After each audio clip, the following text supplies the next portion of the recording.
Burundi's President Pierre Nkurunziza has filed his candidacy to run for a third term, saying elections will go well despite days of deadly protests against his controversial bid. These demonstrations have turned into insurrection, but it is something that will be controlled shortly, and I assure you that the elections will go well, Nkurunziza said, as he handed over the documents needed to the Electoral Commission, surrounded by his supporters. Saturday is the deadline for candidates to submit applications to the Election Commission.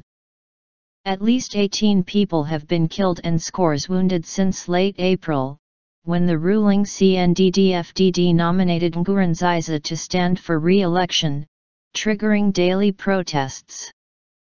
Opposition parties and civil society groups say Nkurunziza's third-term bid violates both the constitution, which limits a president to 2 terms in office, and the accords that ended a 13-year civil war between Tutsis and Hutus in 2006.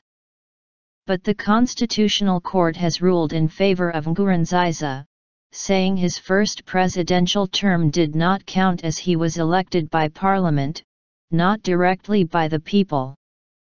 The court's vice president, however, fled the country to neighboring Rwanda, after refusing to sign the ruling, claiming judges had been subjected to death threats. If we did not give the third term a green light, we were going to be in trouble, Silverin Mpagaritsa said. Threats of violence. President Nkurunziza, dressed in a grey suit without a tie, smiled at supporters, saying that the current crisis was nothing compared to what we experienced in 1993–1994, referring to the start of the civil war that killed 300,000 people. It is something which concerns only some areas of Bujumbura. In the rest of the country people go quietly about their work. More than 99% of the territory of Burundi is at peace, he said.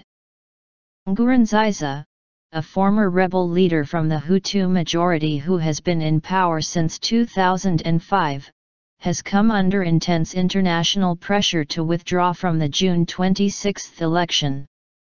Protests have erupted in the capital Bujumbura in recent days, but these have not been independently confirmed. On Friday, the demonstrators declared a one-day truce with the president. The collective against the third term announces that there is a one-day truce on Saturday, said Pacifique Ninina Hazwi, one of the main protest leaders said Friday. The protests will resume on Sunday. More than 50,000 Burundians have fled in past weeks to neighboring Rwanda, Tanzania, and the Democratic Republic of Congo, the UN Refugee Agency UNRWA said.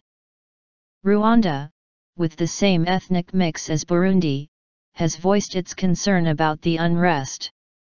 It was victim of a genocide in 1994 in which about 800,000 Tutsis and moderate Hutus were slaughtered.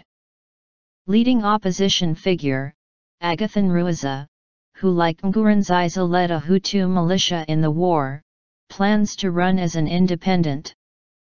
He told Reuters registering may be a very hard exercise as the 200 witnesses from across the country needed to support his application might not secure required documentation in time.